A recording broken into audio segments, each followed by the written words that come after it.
O Porto não está a ter uma temporada de Champions League perfeita, começamos com um empate e uma derrota, mas depois eu lembrei-me. Foi exatamente assim que começámos na temporada 2003-2004, quando o Porto foi campeão europeu. Portanto, não quer dizer nada. Foi só um pretexto para a intro deste vídeo.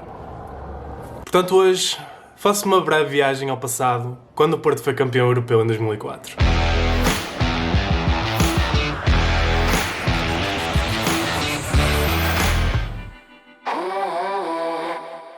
Estávamos em 2013, o Porto tinha acabado de ganhar a Taça UEFA contra o Celtic num jogo de loucos que eu não me lembro de ver, porque é novo na altura. Mas eu tinha 7 anos. 7! Mas conta quem viu que foi um jogo de loucos e tive alguns amigos meus que quase tiveram um ataque cardíaco. Mas esta foi a primeira Champions League que eu acompanhei de início ao fim. Eu lembro de ver os resumos e os jogos na Eurosport. Eurosport! Isso ainda existe? Já não vejo televisão. O Porto tinha uma equipa do caralho. Tínhamos Vitor Bahia, tínhamos Deco, tínhamos Jorge Costa, Ricardo Carvalho, Costinha, Alenichev, Maniche, Derlei, Fatih Soncaia, não, estou a brincar. Carlos Alberto, que viria a fazer uma grande Champions League nesse ano também, marcando na final, inclusive. Bruno Moraes. O treinador era um treinador bastante modesto e tímido chamado José Mourinho. Tenho certeza que no próximo ano nós vamos ser campeões nacionais. Quando nós estivermos alguma vez no campeonato e vamos estar seguramente em situação de desvantagem no marcador, as outras equipas vão levar massacres que nem respiram. A melhor equipa, com muita distância, foi o Futebol Clube do Porto. Em condições anormais, também vamos ser campeões. Vamos fazer isto por fases, ok? Fase de grupos. Na fase de grupos tínhamos o Partizan, tínhamos o Marselha que viria a chegar à final da Taça UEFA contra o Valência e perdeu. E tínhamos o Real Madrid dos Galácticos, com Zidane, com Beckham, Raul, Roberto Carlos, de Casillas, tudo. Já agora, uma pequena curiosidade. Sabem quem é que estava na equipa do Partizan? Um tal de Drulovic, lenda do Porto, que tinha chegado ao Partizan pelo Benfica. Tínhamos um jovem potencial de 17 anos chamado Simone Vukcevic, que viria a jogar no Sporting anos mais tarde, e posteriormente no Chaves também. E tínhamos uma lenda do futebol português, que eu nem me lembro de ver jogar. Ivica Crowley. Eu não conheço o Crowley. Eu sou demasiado novo para conhecer o Crowley, não é do meu tempo. Mas quem conhece sabe que ele era uma grande lenda. O primeiro jogo da fase de grupos do Porto foi contra o Partizan, fora. E o Porto estreia-se com um empate. Contra a Sérvia. Contra a Sérvia? Não. Contra o Partizan. O golo foi marcado por Costinha, num canto marcado por Deco. O golo do Partizan foi marcado por Delivazic. O golo do Partizan foi marcado por Delivazic. Por causa do quê? De um livro do Drulovic. Next. O jogo assim foi contra o Real Madrid, em casa, nas Antas. Eu estou a ficar velho! O Porto até acabou por marcar primeiro nesse jogo aos 7 minutos pelo Costinha outra vez. Só que depois o Ivan Helguera decidiu se armar em ponta de lança e fez este cabeceamento. Depois, o Solari, que já era habitual marcar contra o Porto, continuou a fazê-lo e marcou mais um. E o Fixo, para meter nojo, fez esta assistência para o Zidane. Já agora o árbitro do jogo era o lendário Pierluigi Collina e o treinador do Real era o selecionador do Egito, Carlos Queiroz. Quem era o adjunto? José Peseiro. Ok. Casillas na altura tinha 22 anos, mas já tinha percebido que havia de acabar a carreira num clube vencedor de Champions League. Já agora uma pequena curiosidade. O Real Madrid acabou em 4º lugar na La Liga, atrás do Deportivo, que viria a chegar às meias finais contra o Porto nesse ano. Quem venceu a La Liga foi o Valência. O Real Madrid acabou por dominar o resto do jogo. O Benny McCarthy ainda tinha marcado o 2-2, mas foi fora de jogo. Resultado final 3-1. O Porto chega ao fim de 2 jogos com apenas 1 ponto. E já na altura o Mourinho tinha entrevistas muito giras. Tentei ganhar. Qual era a forma que tinha idealizado? Isso demora muito tempo para te explicar. O terceiro jogo do Porto foi contra o Marselha, fora. O Marselha que tinha alguns nomes como Van Buiten, que viria a jogar pelo City e pelo Bayern. Um guarda-redes emprestado do United chamado de Barthez. Emprestado. Um jovem de 19 anos chamado Flamini. E um avançado pelo qual o Mourinho apaixonou-se chamado Didier Drogba, que até marcou o primeiro gol contra o Porto logo. Depois disso o Porto conseguiu marcar 3 golos por Maniche, Derlei e Alenichev. Com um golo de Maniche num forte remate. O brasileiro coloca o Futebol Clube do Porto à frente do marcador. Regressado após uma complicada lesão, faz o terceiro golo a passe de Deco. E a 6 minutos nos 90 o Steve Marley conseguiu marcar este gol também. Com esta primeira vitória o Porto subiu ao 2º lugar do grupo ao fim de 3 jogos. E o Pinto da Costa também dava entrevistas muito giras na altura. E depois é rirmos-nos de certas crónicas de alguns cronistas e de algumas cronistas e ignorá-los e desprezá-los. Na segunda volta o Porto recebeu o Marselha nas Antas e ganhou apenas por 1-0 com um gol de Alenichev. ou de McCarthy. Eu ainda não sei bem, reparem, opá, é que ele faz este remate, ele parece que é cruzar, e parece que o gol é do Alanichev, mas o McCarthy já toca ali também, pá, eu estou um bocado aqui, eu não sei. O 0-0 diz que foi o Alanichev, portanto vamos aceitar isto. E o Porto somava mais 3 pontos e agora tinha 7 pontos. No quinto jogo, o Porto recebe o Partizan, ganha por 2-1 com 2 gols de Benny McCarthy, e o gol do Partizan foi marcado por Deli Basic, o mesmo gajo que tinha marcado no jogo da primeira volta. Já agora, uma pequena curiosidade. O Benfica deve ter visto isto. O quê? Este gajo então ele marca o Porto e o caralho? É, então vamos contratá-lo. E contrataram. O Deli Basic foi jogador do Benfica a seguir. E apesar, acho que não fez nada de especial. Depois jogou no Braga e no Beira-Mar. Benny McCarthy teve uma noite incrível, marcou 2 golos, como já tinha dito. Este foi o primeiro. Cruzamento. Depois de um primeiro remate de Maniche, Benny McCarthy aproveita a defesa incompleta de Pantites e faz o 1-0. Epá, e o segundo golo aqui é um mime. Na segunda parte, o golo do Porto e o momento mais hilariante no Estádio das Antas.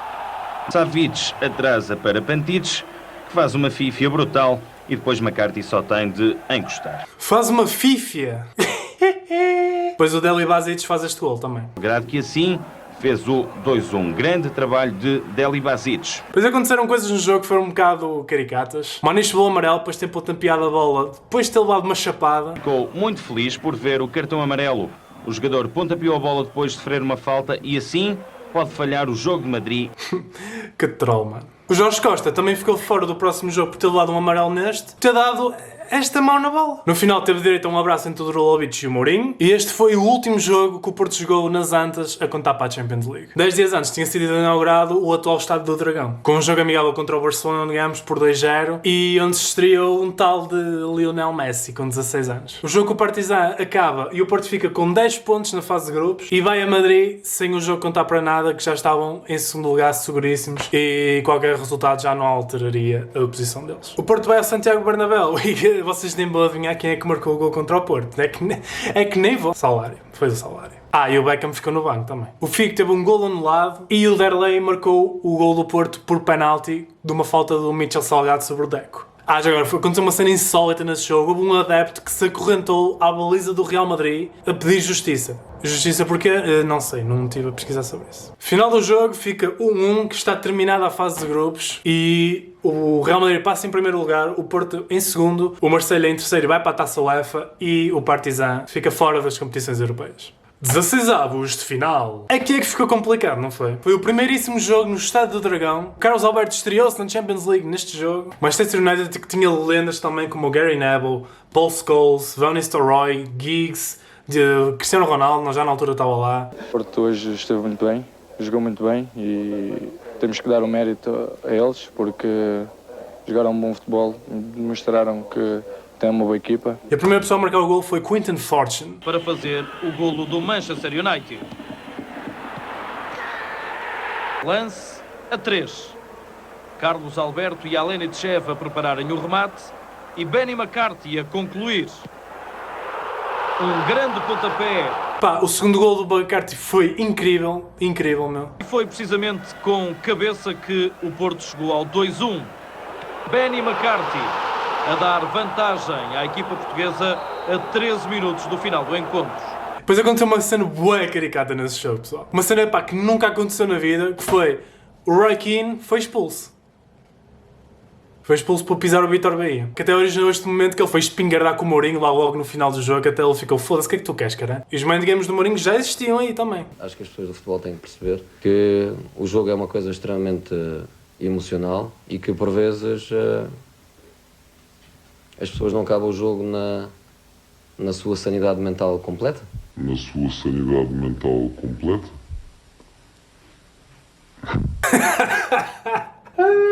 Aí tal, Ferguson, és um senhor do cara. Eu gostei particularmente do Ferguson a defender o Roy Keane, que ele disse que isto não era o tipo de coisa que ele costumava fazer. It's not the type of thing he would do, but you have to say the goalkeeper made a meal of it. He's made more of it than there really was. O Roy Keane não é. Era um assassino. Final de jogo, o Porto ganha por 2-1 e vai bem embalado para a segunda mão em Old Trafford. Segunda mão. Ai, que jogo que esse foi, minha Nossa Senhora. O segundo jogo do Porto foi completamente de loucos em Old Trafford. O United marca primeiro aos 32 minutos por Paul Scholes. Jorge Costa saiu por lesão, foi substituído pelo Pedro Emanuel. Epá, e depois teve aqui um lance que eu acho que... Epá, não vou estar a querer dizer que foi um gol mal anulado. Foi mal anulado.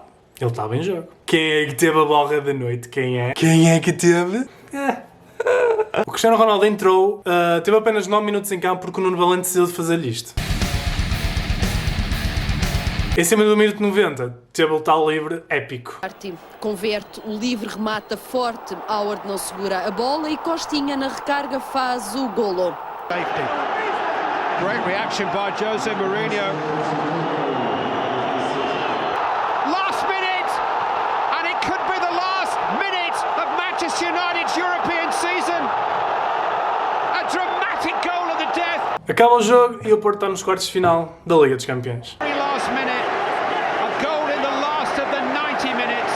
Squared it on the night and means that Benny McCarthy... Next, quartos de final. O Porto recebe o Lyon no Dragão, que na altura era o campeão francês. O mesmo Lyon que viria a ganhar o heptacampeonato, ter sido campeão 7 vezes seguidas em França. Não vou enumerar todos os jogadores que passaram pelo Lyon durante esses 7 anos, mas pelo menos nesta época, 2003-2004, tinham jogadores como o Coupé, o S.A., o Juninho Pernambucano, que marcava livros que pareciam penaltis, Govou e o Diarra. O Porto ganha este primeiro jogo por 2-0, golos de Deco e de Ricardo Carvalho. O Benny McCarthy até podia ter marcado se não tivesse feito esta assistência forçada para o Deco. Segundo gol, nasce um livro marcado por Deco e com o cabeceamento de Ricardo Carvalho para finalizar. Segunda mão. No segundo jogo, o Porto, que não foi além do empate, mas também não precisava de muito mais, que acabou por empatar por 2-2. O Mani esteve em grande nesse jogo, marcou um bis ao Lyon.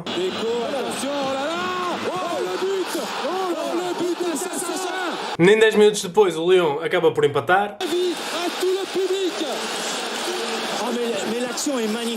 Já na segunda parte, o Maniche volta a marcar.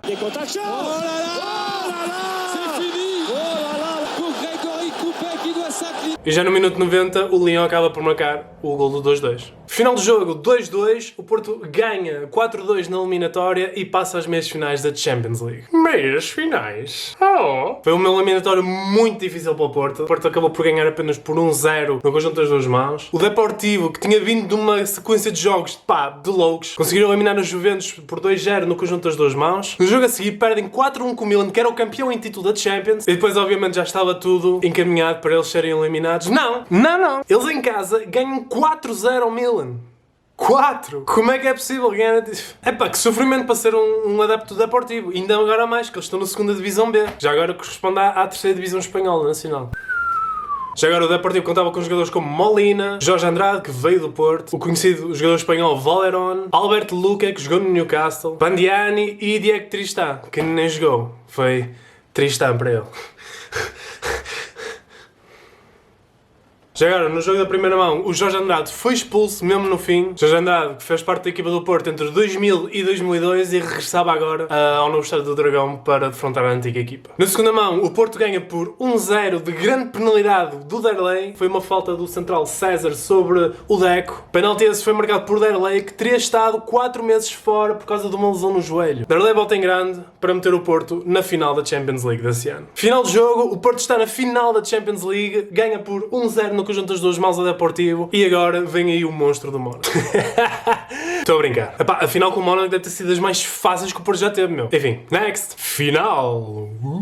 Chega-se à tão esperada final e o que se esperava que fosse um jogo difícil acabou por ser um passeio no parque. Eu era apenas uma criança na altura e eu fiquei borrado de medo quando descobri que era o Mónaco que íamos enfrentar na final. Outra curiosidade foi que na fase de grupos o Mónaco e o Deportivo calharam no mesmo grupo. Tanto é que o jogo acaba por uns 8-3, com 4 golos do avançado croata dado Pessoa. Apesar de tudo, o Mónaco tinha uma equipa fortíssima. Tinha jogadores como o Guivet, o Evra, o Rothen, o Giuli, o Morientes, Plazil e uma jovem promessa chamada Adebayor. Sabem quem era o lateral direito do Mónaco na altura? Era um tal de Hugo Ibarra que estava emprestado pelo Porto. O Mónaco, apesar desta equipa, acabou por não ganhar nada esse ano. Nem a Liga, nem a Champions, nem a Taça. Ainda assim, fez uma temporada para mais tarde recordar. Eles passaram em primeiro lugar na fase de grupos. Nos 16 avos, eles perderam a primeira mão contra o Lokomotiv de Moscou. Perdem o primeiro jogo 2-1 fora e depois acabam por ganhar em casa por apenas 1-0 e passam a eliminatória por golos fora. O Lokomotiv de Moscou tinha na sua equipa o Ovchinikov e uma jovem promessa do departamento médico, Marat Ismailov, que viria a jogar pelo Sporting e posteriormente pelo Porto também. Nos quartos de final eles apanham o Real Madrid do Carlos Queiroz, já nem vou dizer dos Galácticos porque, enfim. Ainda assim o Mónaco acaba por perder outra vez a primeira mão por 4-2 desta vez e, surpresa, ganham um segundo jogo em casa por 3-1 e passam por...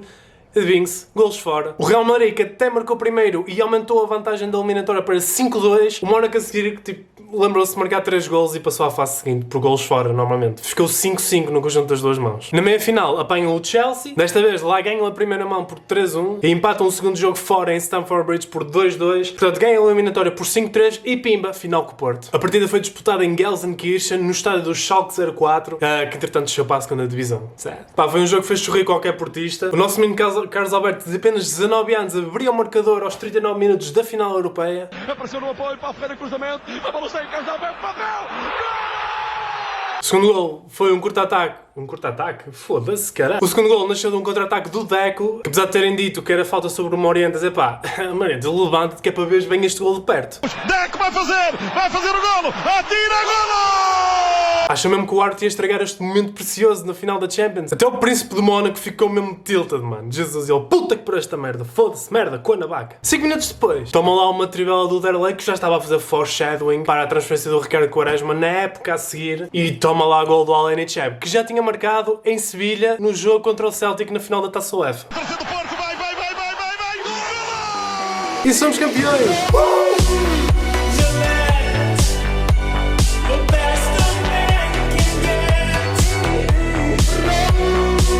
Já agora, 17 anos depois, eu continuo eufórico com esta ideia de termos ganho a Champions em 2004. Já o Al Cheb, logo após ter ganho a Champions League, estava modesto, diga-se. O Al é um jogador que aparece muito bem nos jogos na Liga dos Campeões, por exemplo.